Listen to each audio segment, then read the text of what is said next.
एक आता असं फाडून दाखवू का? मी पहिलेच बोललो शिंदे साहेबाच्याच. आणि मी शिवसेनामध्ये सत्तार आणि शिवसेना आहे, तुम्ही सर्व पत्रकार बांधव आहे, हे कधी समीकरण पाहिले होते का? काहो साहेब पाहिले होते का? पण घडलं काँग्रेसमध्ये काही सत्तार आहे.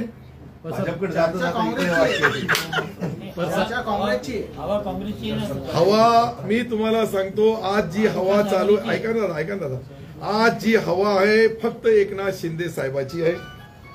आणि एकनाथ शिंदे साहेबाच्या सोबत जोडीला कर्तव्यदक्ष उपमुख्यमंत्री आदरणीय देवेंद्रजी आहे, इकडे अजित पवार आहे.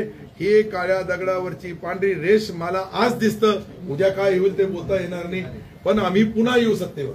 रावसाहेब दानवे बोलता मला कोणीही लढलं तर मी एक मिनिट, मला कोणी व्यक्तीचं नाव घ्यायचं नाही. मी पैलवान आहे. अरे ऐका ना बाबा, अरे मी पैलवान आहे, कोणाशी तर 2-2 हात करायचे आणि त्या करायला बरोबर आहे. बोला, हे साक्षी आहे. जिधर सत्ता है उधर सत्तार है. धन्यवाद.